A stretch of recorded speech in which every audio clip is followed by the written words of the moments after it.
నమస్తే అండి. సుమన్ టీవీ ప్రేక్షకులందరికీ.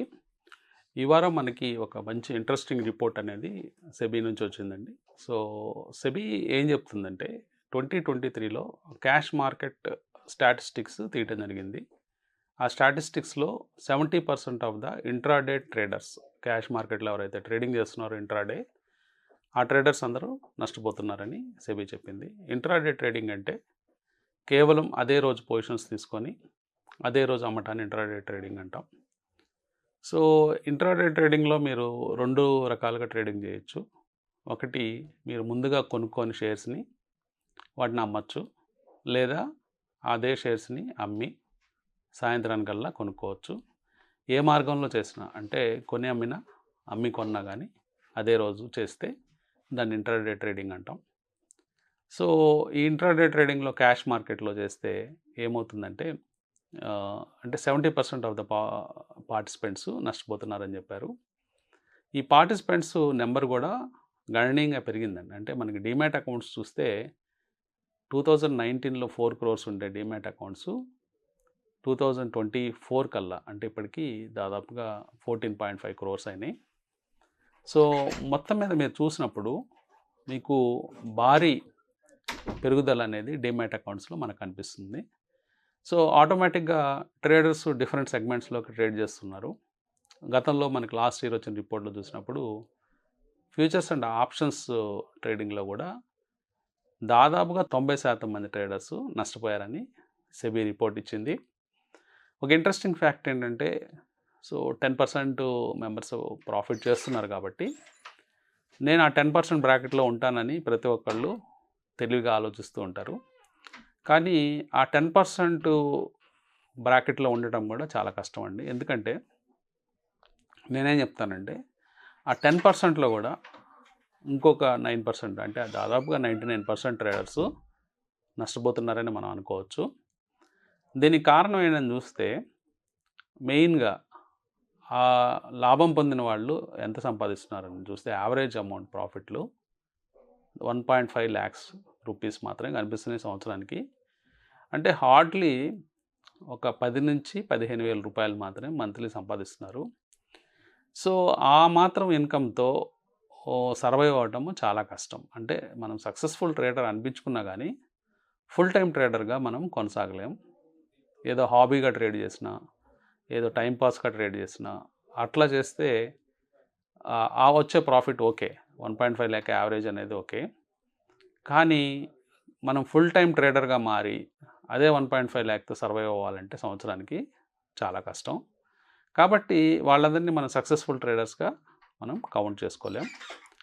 సో, కాబట్టి ఎక్కువ శాతం, దాదాపుగా 99% ఎఫ్&ఓలో లూజ్ అవుతున్నారు చెప్పారు. ఇప్పుడు క్యాష్ మార్కెట్ నెంబర్స్ చూస్తే ఫుల్ డేటా రాలేదు. ఒక 70% of the population, 70% of the trading population intraday ట్రేడింగ్లో నష్టపోతున్నారని చెప్పడం జరిగింది. ముఖ్యంగా ఇంకా చిన్న డేటా కొంత ఇవ్వటం జరిగింది. వాటిల్లో 76% ఆఫ్ ద బిలో 30 years ఉండేవాళ్ళు ఎక్కువ నష్టపోతున్నారని చెప్పడం జరిగింది. అంటే ఇప్పుడు దాదాపుగా ట్రేడర్స్ పెరిగారు, డీమ్యాట్ అకౌంట్స్ పెరుగుతున్నాయంటే ట్రేడర్స్ పెరుగుతున్నట్టు మనం అర్థం చేసుకోవచ్చు. ఆల్మోస్ట్ 2019కి 2023 రిపోర్ట్ ఇచ్చే నాటికి దాదాపుగా 3 times నెంబర్స్ పెరిగాయి. సో 3 times ట్రేడర్స్ పెరిగారు.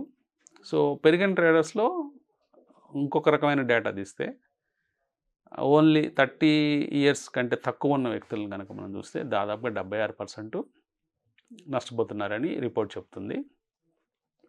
అట్లాగే జెండర్ బేస్డ్లో కనుక రిపోర్ట్స్ వాళ్ళు చెప్పినప్పుడు, అంటే లేడీస్ అంటే ఉమెన్ వర్సెస్ మెన్ చూసినప్పుడు ఉమెన్ కేటగిరీలో పర్సంటేజ్ ఆఫ్ లూజర్స్ తక్కువగా ఉన్నారు. అంటే కంపారిటివ్గా మెన్ కంటే ఉమెన్ తక్కువ నష్టపోతున్నారు మార్కెట్లో. ఇదొక ఇంట్రెస్టింగ్ ఫీచర్గా మనం చెప్పుకోవచ్చు. అంటే ఎక్కువ ఆవేశంగా ఎమోషన్స్ గురవుతున్న వాళ్ళు మెన్ అని ఈ రిపోర్ట్ చెప్తుంది.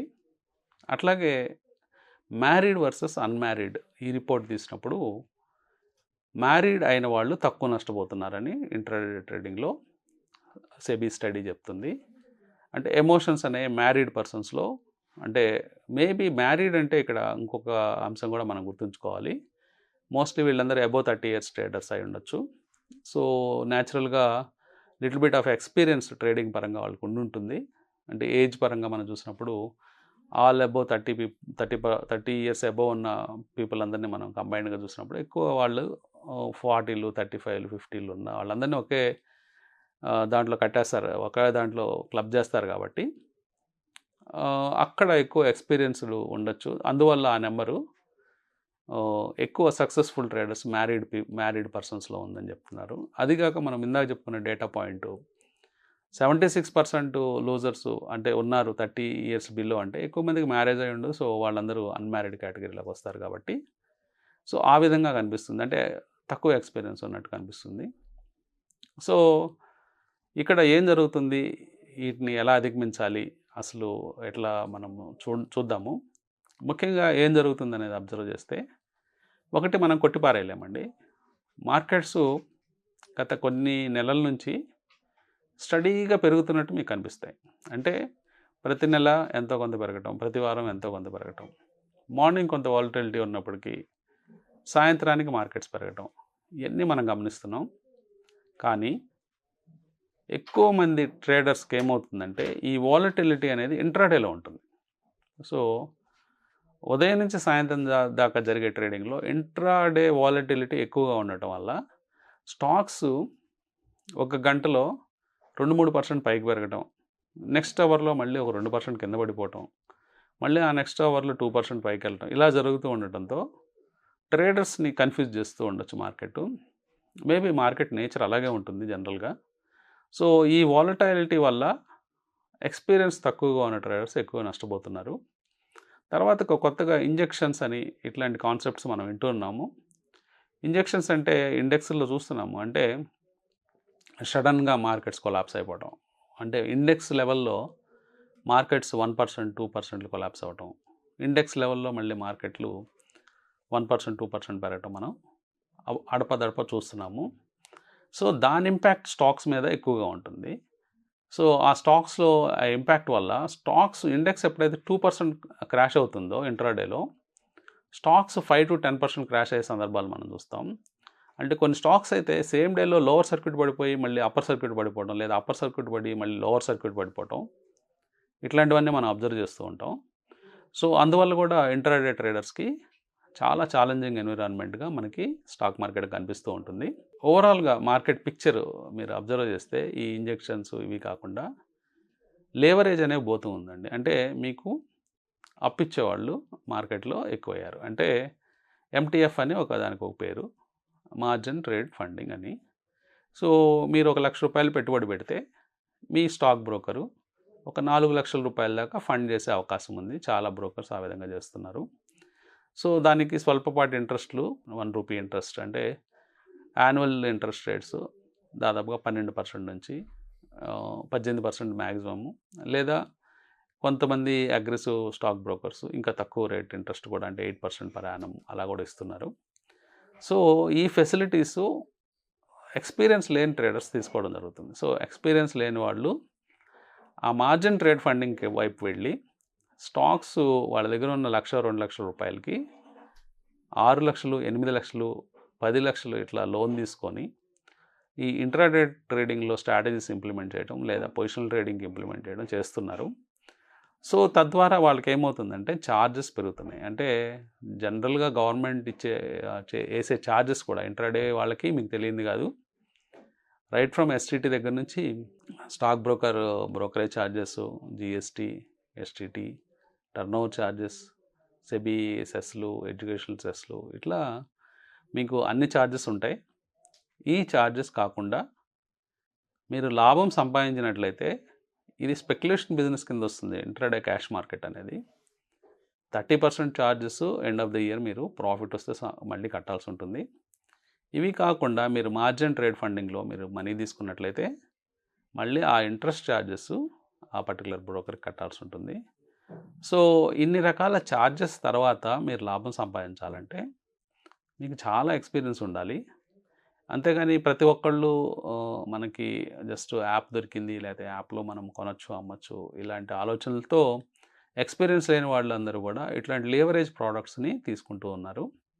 సో ఈ లీవరేజ్ ప్రోడక్ట్స్ తీసుకోవడం వల్ల కూడా ఎక్కువ మంది నష్టాలకు గురవుతున్నారని మనం చెప్పుకోవచ్చు.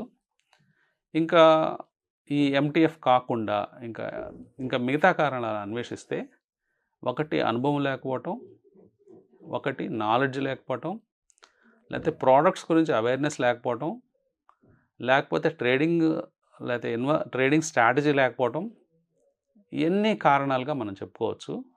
ఇవన్నీ ఉన్నా కానీ ట్రేడింగ్ సైకాలజీ కరెక్ట్గా లేకపోవటం, ఇది ఒక మేజర్ రోల్ ప్లే చేస్తూ ఉంటుందండి.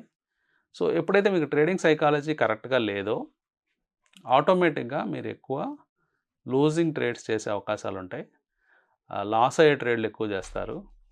దీనికి కారణం ఏంటంటే మార్కెట్స్ మధ్య ఇద్దరు స్ట్రాంగ్ ప్లేయర్స్ ఉంటారండి. సో ఒక ఇద్దరు ప్లేయర్స్ ఉంటారు, ఒకళ్ళు స్ట్రాంగ్ ఒకళ్ళు వీక్ అనుకోండి. So strong player versus weak ప్లేయర్తో మార్కెట్లు నడుస్తూ ఉంటాయి. సో స్ట్రాంగ్ ప్లేయర్ అంటే మీరు ఎక్కువ మనీ బ్యాగ్స్ ఉన్న వాళ్ళని స్ట్రాంగ్ ప్లేయర్ అనుకోనక్కర్లేదు. వీక్ ప్లేయర్ అంటే డబ్బులు తక్కువ ఉన్న వాళ్ళని అనుకోనక్కర్లేదు.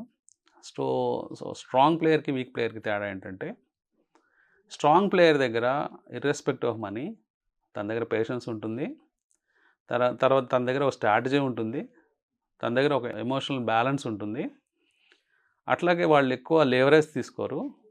So end to end strategy game plan ఉంటుంది కాబట్టి వాళ్ళని మనం స్ట్రాంగ్ ప్లేయర్స్ అనుకోవచ్చు. సో కేవలం మన ₹1,00,000 ఉండి కూడా మనం స్ట్రాంగ్ ప్లేయర్ అవ్వచ్చు. అంటే మనకు పేషెన్సు, టైము, దానికి ఇవ్వాల్సిన టైం ఇస్తే ట్రేడ్కి అది సక్సెస్ అవ్వడానికి ఛాన్స్ ఎక్కువ ఉంటుంది.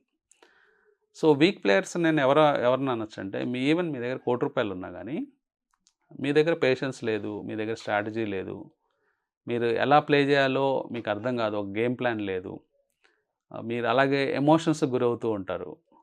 సో ఇలాంటి వాళ్ళందరినీ ఈవెన్ వాళ్ళ దగ్గర ₹1,00,00,000 ఉన్నా కానీ వాళ్ళని నేను వీక్ ప్లేయర్ అంటాను.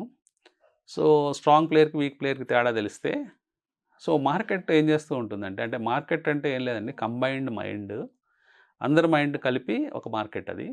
సో స్టాక్స్ సర్టన్ వాలటిలిటీతో తిరుగుతూ ఉంటాయి. సో ఈ వీక్ ప్లేయర్స్ అందరూ కూడా వర్స్ట్ పాయింట్లో ఎగ్జిట్ అవుతుంటారు. స్ట్రాంగ్ ప్లేయర్స్ వర్స్ట్ పాయింట్లో కూడా కూర్చొని, అంటే వాళ్ళకి ఈవెన్ వాళ్ళు బుక్స్లో లాస్ చూపించినా కానీ ఒక పేషెన్స్తో ఒక గేమ్ ప్లాన్తో ఉంటారు కాబట్టి ఎక్కడ కట్ చేయాలో తెలుసు. నిజంగా సీరియస్గా మార్కెట్ పడుతుందా, లేదా మార్కెట్లో ఊరికనే వీక్ ప్లేయర్స్ని బయటకు దోసేయడానికి మార్కెట్ పడుతుందా, ఈ రెండు అంశాలని చాలా కేర్ఫుల్గా వాచ్ చేయాలండి ప్లేయర్స్. ఈ రెండు అంశాలను కేర్ఫుల్గా వాచ్ చేసినట్లయితే మీ సక్సెస్ రేట్ ఎక్కువగా పెరిగే ఛాన్స్ ఉంటుంది. అట్లాగే మీరు ఒక స్ట్రాంగ్ ప్లేయర్గా బిల్డ్ అయ్యి డెవలప్ అయ్యే అవకాశాలు పెరుగుతాయి. ఆ అంశం తెలియనప్పుడు ఏమవుతుందంటే మనం ఒక వీక్ ప్లేయర్గా మిగిలిపోయే అవకాశం ఉంది. సో మార్కెట్ ఎమోషన్స్కి లోబడే అవకాశం ఉంటుంది. మార్కెట్ ఎమోషన్స్లో మనము ఇన్వాల్వ్ అయిపోయి ఆ ఎమోషనల్ బ్యాలెన్స్ తప్పితే ఆటోమేటిక్గా బిగ్ లాసెస్ బుక్ చేసుకునే ఛాన్స్ ఉంటుంది. సో దీన్ని అవాయిడ్ చేయడానికి మినిమం మీరు కొంచెం టెక్నికల్ అనాలిసిస్ ప్రాక్టీస్ చేయండి. కొంచెము టెక్నికల్ అనాలిసిస్ ప్రాక్టీస్ చేసినప్పుడు మీరు ఒక లెవెల్స్ని ఆప్టిమైజ్ చేసుకోవచ్చు.